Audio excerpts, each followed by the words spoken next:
6 বছরের বুকু বাড়ির বাইরে রোয়াকে বসে খেলা করছিল। বাড়ির সামনে একখানা রিক্সা গাড়ি এসে থামলো। রিক্সা থেকে নামলেন দুজন বেজায় মোটা সোটা ভদ্র মহিলা আর একটি বুকুর বয়সী ছেলে। সেটিও নেহাত রোগা নয়।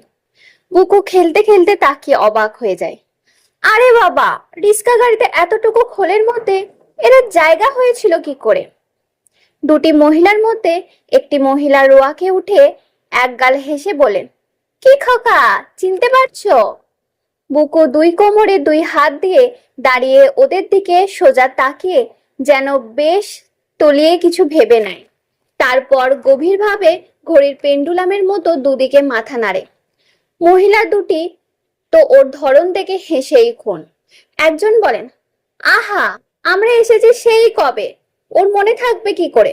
বুকু বিজ্ঞের মতো বলে, তাছাড়া তখন হয়তো এত মোটা ছিলেন না আপনারা। এত মোটা কাউকে দেখেইনি কখনো। শুনেই দুজনের মধ্যে একজনের মুখ বেশ একটু গম্ভীর হয়ে উঠেছিল, আর একজন কিন্তু হেসে ওঠেন। খুক খুক করে হাসতে হাসতে বলেন, নির্মলা ছেলেটি তো আচ্ছা মজার কথা বলে। তা তোমার মা বাড়ি আছেন তো খোকা? হ্যাঁ, চলো বলে এনারা বাড়ির মধ্যে ঢুকে পড়েন। শুধু ঢুকেই পড়েন না, একেবারে বসেই পড়েন। বাইরের ঘরের হালকা হালকা দুখানা বেতের চেয়ারের মধ্যে নিজেদেরকে বেশ কায়দা করে ঠেসে দিয়ে হাঁপাতে হাঁপাতে বল, কই খোকা, তোমার মা? মা মা তো সেই 3তলা ছাদে রান্নাঘরে। ওরে বাবা, আটকে ওঠেন এরা। 3তলায়? সিঁড়ি ভেঙে আর উঠতে পারবো না বাবা, রক্ষে করো। ওহ, বাড়ি থেকে কি আজ বেরিয়েছি, বার 2-3 বাস বদল, শেষ অব্দি রেশকায়। যাও দেখিন বাবা, ছুটে 3তলায় গিয়ে খবর দিয়ে এসো তোমার মাকে। বলো গে উত্তরপাড়া থেকে ছেনু মাসি এসেছেন। পুকু ছুটে ওপরে চলে যায়। ইত্যবসরের নতুন আসা ছেলেটি, যার নাম ডাম্বল, চেয়ারে গুছিয়ে বসার বদলে একখানা চেয়ারের কনুইয়ের ধাক্কায় উল্টেছে। টেবিল ঢাকাটা কুচকে টেনে খানিকটা ঝুলিয়ে দিয়েছে। টেবিলের ওপরখানা খাতাপত্রগুলো এলোমেলো করেছে। একেবারে ঘরের এদিককার দেওয়ালে রাখা আলমারিটার একটা পাল্লা ধরে এমন হ্যাঁচকা টান মেরেছে যে চাবিবদ্ধ কলটা বন্ধ অবস্থাতেই পাল্লার সঙ্গে খুলে বেরিয়ে এসেছে।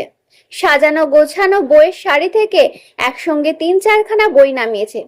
তোর ছাই ছবি নেই বলে বইগুলো মাটিতে ফেলে রেখে অবশেষে জানালার ধাপের উপর উঠে বসে পা দোলাতে শুরু করেছে। বুকু এসে বলল, মা আসছেন। বলেন যে, ওকে, কি কাণ্ড করেছো তুমি? আলমারি ভেঙে বই নামিয়েছো? ডাম্বল অগ্রাহ ভরে বুকুর দিকে চোখ পিটপিট করে তাকিয়ে উত্তর দেয়, ইস, আলমারি ভেঙে একেবারে গুড়িয়ে ছাতু করে ফেলেছি বলো, শুধু তো খুলেছি। বুকু জোর গলায় বলে, তা খুলেছই বা কেন? ও বই কার তা জানো? সেজ কাকার। সেজ কাকার বই মাটিতে? ইহ! বুকুর কথার ধরনেই বোঝা যায় সেজ কাকা লোকটি বিশেষ মোলায়েম নয়। ডাম্বল কিন্তু বুকুর ভয়ের ধার ধারে না। ঠোঁট উল্টে বলে, এহ, ভারী তো বই, আচ্ছা বই, ছবি নেই। বুকু গম্ভীরভাবে বলে, ছবি থাকবে কি জন্য? ও কি ছোটদের বই? ও তো বড়দের বই।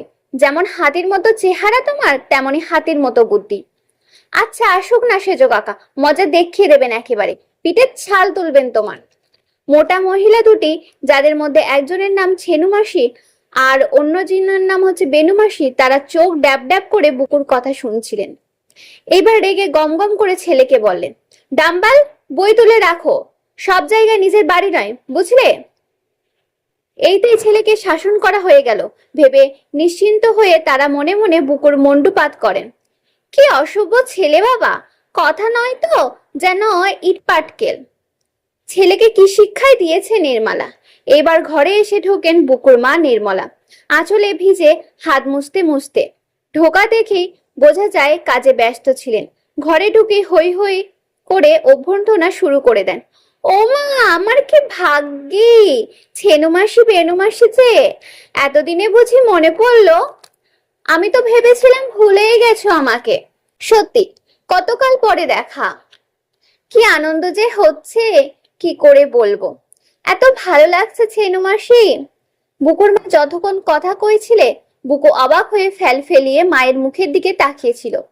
কথা শেষ হতেই বলে ওঠে, ও কি মা, এই মাত্র যে বললে। বাবারে, শুনে গা জ্বলে গেল। অসময়ে লোক বেড়াতে আসা ভালো লাগে না, এখন আবার ভালো লাগছে বলছো কেন? ছেলের কথা শুনে বুকুর মার মাথার বজ্রঘাত। একে সর্বনাশী ছেলে, তিনি না হয় বলেই ফেলেছে দুটো কথা, তা বলে এমনি করে হাটে হাঁড়ি ভেঙে দেবে? ওদিকে ছেনু বেনু দুই বোনের দুগুনে চারটি চোখ কপালে উঠে গেছে। তারা বলে কত তোড়জোড় করে সেই উত্তরপাড়া থেকে ভবানীপুরে ছুটে এসেছেন পাতানো বঞ্জির সঙ্গে দেখা করতে, আর তার কাছে কিনা এই অভ্যর্থনা। এদিকে বুকুর মার যে সিনেমার টিকিট কেনা রয়েছে তা তো আর এরা জানে না। সে কথা অবিশ্বাস্য ফাঁস করেন না বুকুর মা। ছেলের কথার উপর ঝাপটা মেরে বলেন, কি শুনেছিস হতবাগা ছেলে, যা হয় বললেই হলো। ছেনু মাসি চালতা চালতা গাল ফুলিয়ে তালের মতো করে গম্ভীর ভাবে বলেন, আহা, তা ছেলেকে গাল দিচ্ছ কেন নির্মলা? সত্যিই তো অসময়ে এসে পড়ে কাজের ক্ষতি করে দিলাম। বুকুর মা ব্যাকুল হয়ে বলেন, কিছু না মাসিমা, এ সময়ে কোনো কাজ থাকে না আমার, এখন বিকেল বেলায় আবার এত কি কাজ? কিন্তু বুকু শেষ করতে দেয় না, টপ করে তাড়াতাড়ি বলে ওঠে, বাহ, কাজ নেই কি? এখনই তো গাদা গাদা কাজ। সিনেমার টিকিট কেনা রয়েছে না আমাদের, বাবা এলেই তো চলে যাব। তাড়াতাড়ি রুটি সুটি সব করে নেবে না? এত তাড়াতাড়ি কথা বলে বুকু, তাকে আর কথার মাঝখানে থামানো যায় না। এরপর যদি বুকুর মা কালো ছেলের কান মলে লাল করে ছাড়েন, দোষ দেওয়া যায় তাকে। কান মলে দিয়ে ধমক দেন, যা বের হ হতভাগা লক্ষ্মী ছাড়া ছেলে, ভূতে পেয়েছে নাকি আজকে? সত্যি এ ছেলেকে ধরে আছাড় মারলেও রাগ যায়। তোমরাই বলো ছেনু মাসি, কেবল বাড়িয়ে বাড়িয়ে কথা বলে।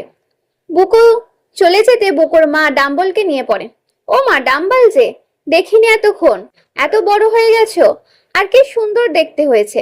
বেনু মাসি, তোমার এই ছেলেটাই বোধহয় সবচেয়ে ফর্সা, তাই না? একেই তো পরের কালো ছেলেকে ফর্সা বলো। পিচ্ছু ছেলেকে সোনা ছেলে বলার নিয়ম।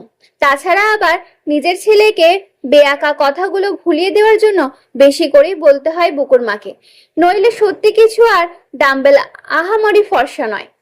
বেনু মাসি এবারে একটু প্রসন্ন হয়ে বলে, না, ডাম্বলও ছেলেবেলায় ওই রকমই ছিল, এখন রোদে ঘুরে ঘুরে।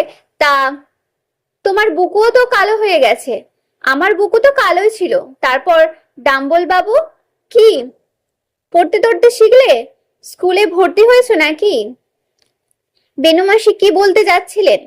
ডাম্বল তরবর করে বলে ওঠে, কাঁচকলা, স্কুলে ভর্তি করে দিলে তো আমার বাবাটি যে হার ক্যাপ্পন বলেন, 7 বছরের ছেলে স্কুলের মাইনে 7 টাকা পারবে না দিতে, পড়ে দরকার নেই, চাষবাস করে খাবে। এবার বেনু মাসি মুখ চুন। ছোট ছেলের সামনে যথেচ্ছ কথা বলা ফল টের পান। ছোট বোনকে সামলাতে ছেনু মাসি হি হি করে হেসে বলেন, তোর ছেলেটা কি পাকা পাকা কথা শিখেছে বেনু, শুনলেই হাসি পায়। বাবা, ছেলের মুখে যেন খই ফুটছে। ইত্যবসরে বেনু মাসি ধাতস্থ হয়ে উঠেছেন। তিনি বলেন, আজকালকার সব ছেলেরাই ওই রকম দিদি। এই এক্ষুনি দেখলে না নির্মলার ছেলে বুকু, ডাম্বল বই দুখানা একটু হাত দেবার জন্য কি রকম শাসালো। বলে কিনা, যেমন হাতির মতো দেখতে তেমন হাতির মতো বুদ্ধি, সেজো কাকা তোমার পিঠের ছাল তুলবেন। এইসব টেনে টেনে হাসতে থাকেন বেনু মাসি। শুনে তো বুকুর মার আক্কেল গুরুম। হঠাৎ আজ কি হলো ছেলেটার? সত্যি ভূতে টুতে পেল নাকি? কই, এমন অদ্ভুত বেয়ারা তো ছিল না। কি আর করেন, প্রায় কাঁদো কাঁদো হয়ে বলেন, সত্যি এই ছেলেকে নিয়ে যে আমাদের কি জ্বালাই হয়েছে ছেনু মাসি, হাড় ভাজা ভাজা করে গেল। যত বড় হচ্ছে তত যেন যা তা হয়ে যাচ্ছে। কে জানে পাগল টাগল হয়ে যাবে নাকি। পাগলা বললে যদি দোষ খণ্ডায়। ছেনু মাসিরা অবশ্য তেমন বোকা নয় যে সহজে ছেলেকে পাগল বললে তাই বিশ্বাস করবে। মনে মনে ভাবেন, মোটেই তো না, বরং পাগল বানাতে পারে লোককে। হঠাৎ একটা হুড়মুড় ঝনঝনে শব্দ তিনজনের চমকে ওঠেন। আর কিছু নয়, সেলফের উপর থেকে টেবিল ল্যাম্পটাকে ফেলে ভেঙে শেষ করলো ডাম্বল। এবারে আবার ছেনু বেনু দুই বোনের অপ্রতিভ হওয়ার পালা। কিন্তু বুকুর মা হ্যাঁ হাঁ করে ওঠেন, আহা, আহা, যাক বেনু মাসি, ছেলেকে আর বকতে হবে না। ছোট ছেলে দুরন্ত হবে না একটু? মাটির পুতুলের মতো চুপ করে থাকবে? ছটফটে ছেলেই আমার ভালো লাগে। কাজ কুড়াতে বুকুর মা আরো বলেন, যে ছেলেরা ছোটবেলায় দুরন্ত থাকে তারাই নাকি বড় হয়ে মহাপুরুষ হয়। তারপর গল্প চলে, যত সব মেয়েলি গল্প আর কি। কবে মেয়েরা বিয়ে হলো, কাদের বউয়ের কি কি গয়না হলো, শাড়ির আজকাল কি রকম জলের দর বেড়েছে। ছেনু মাসি তো আলমারি বোঝাই করে ফেলেছেন শাড়ি কিনে কিনে। বুকুর মা রাখছেন না কেন এই বেলা এইসব আলোচনা। গল্প থামাতে হয়। বুকু আর বুকুর সেজো খুড়িমা দুজনে মিলে অতিথিদের জন্য চা আর খাবার নিয়ে আসেন। বড় বড় রাজভোগ, ভালো ভালো সন্দেশ, সিঙ্গারা, নিমকি। ছেনু মাসিরা খাবো না করেন। অবশ্যই যেন ভয়ানক একটা কষ্টকর কাজ করেছেন এইভাবে খেয়ে ফেলেনো সবই। ডাম্বল গাও গাও করে সবকিছু খেয়ে ফেলে, রেকাবির রস চাটে বসে বসে। বুকুর মা বলেন, এই বুকু, তোর বাবা এসেছেন অফিস থেকে? বল গে যা, মাসিরা এসেছেন। তা বাবা খুব জানেন, সেই জন্যই তো চোটে মোটে লাল হয়ে বসে আছেন। বললেন, খুব যা হোক, ছেনু মাসি বেড়াতে আসার আর দিন পেল না। আমাদের সিনেমার টিকিটগুলো পচাবার জন্যই বেছে বেছে আজই আসতে হলো। হায় হায়, কি করবেন বুকুর মা? ছেলেকে চড় কষাবেন, নিজের গালে মুখে চড়াবেন? এ আবার কি ভীষণ শত্রুতা শুরু করেছে আজ বুকু? আর কি বলে মুখ রক্ষা করবেন নিজের? শুধু মনে মনে ভাবতে থাকেন, এরা একবার উঠলে হয়, ছেলের হার এক ঠাঁই মাস এক ঠাঁই করে ছাড়বো। শুধু হাত দিয়ে পেরে উঠবেন না, লাঠি সোটা ধরবেন। ছেনু মাসিরা বিশ্বম্ভর মূর্তি বললেন, আচ্ছা তাহলে উঠি নির্মলা, তোমার অনেক ক্ষতি করে গেলাম। বুকুর মা কোন মুখে আর বলবেন, আবার একদিন এসো ছেনু মাসি। ফ্যাল ফ্যাল করে তাকিয়ে থাকেন বোকার মতো। ডাম্বল জুতোর মধ্যে পা গলাতে গলাতে বুকুকে বলে, আমায় তো খুব বলা হচ্ছিল তুই স্কুলে ভর্তি হয়েছিস। বুকু বুক টান করে বলে, নিশ্চয়ই। কোন স্কুলে? আদর্শ শিক্ষা প্রতিষ্ঠান। কখানা বই রে? সে অনেক, সব মিলে 7-8। বাবা, আর কত দেরি করবে তোমরা? যাও এবার, রাত্রি হয়ে গেলে যে। এখন মা কখনই বা রান্না করবে, আর কখনই বা তোমাদের নিন্দে করবে? নিন্দে? ছেনু মাসিরা শুধু হার্ট ফেল করতে বাকি রাখেন। আর বুকুর মা, তার মুখ দেখে মনে হয় হার্ট ফেল করেছেন বুঝিবা। এবারে ডাম্বল ঘুষি পাকিয়ে আসে, নিন্দে কেন রে? নিন্দে কিসের? বাহ, নিন্দে করা হবে না? বুকু যেন অবাক হয়ে গিয়েছে। এইবার বলে, বেড়াতে আসা লোক চলে গেলে নিন্দে করতে হয় না তাদের? বলতে হবে না? ছেলেটা কি অসভ্য হ্যাংলা, মাসিরা কি অহংকারী, এসে তো মাথা কিনে নিলেন, শুধু শুধু এক গাদা পয়সা খরচ হয়ে গেল। তাছাড়া বুকু এত তাড়াতাড়ি কথা বলবে? ধরলে কথা থামায় কে? যা বলবার সবই বলে নেয় সে, তবু ওর তা ছাড়া কে থামিয়ে দিচ্ছে? ছেনু মাসি বলেন, বলো বাবা, প্রাণ ভয়ে বলো। বলে গটগট করে চলে যান পিছন পিছন বেনু মাসি আর ডাম্বল। আর ওরা বেরোবার সঙ্গে সঙ্গে বুকুর মা রণচণ্ডীর মূর্তি নিয়ে শুরু করেন ছেলেকে ঠ্যাঙাতে। ঠ্যাঙান আর চেঁচান, বল শয়তান ছেলে, কেন ওরকম কথা বললি? বল বল শিগগিরি, মেরে মেরে তোকে মেরেই ফেলবো আজ। তবু চুপ করে আছিস কেন? ওসব বললি? যতক্ষণ না বলবি মা থামাবো না আমি। লক্ষ্মী ছাড়া পাজি বাদর, লোকের সামনে আমার মুখ চুনকালি। গোলমান শুনে বুকুর বাবা এসে হাজির। কি হলো কি? ছেলেটাকে বেধড়ক পিটাচ্ছ কেন? পিটাবো না? বুকুর মা হাঁপাতে হাঁপাতে বলেন, পিটিয়ে ওকে তক্তা করব আমি। জানো ও কি করেছে আজ? একে একে ছেলের ভুতুড়ে বুদ্ধির কথা বলতে থাকেন মা, আর শুনতে শুনতে বাবা রেগে আগুন হয়ে ওঠেন। তখন তিনিও রেগে যান প্রহারে। সত্যি, যে ছেলে মা বাবাকে এইভাবে বাইরের লোকের কাছে অপদস্থ করে, তাকে মেরে তক্তা করে ফেললেই কি রাগ মেটে? দুজনে মিলে চেঁচান, বল বল কেন ওসব বলি। বুকু অনেকক্ষণ গো করে চুপ করে মার খাচ্ছিল, আর পারে না।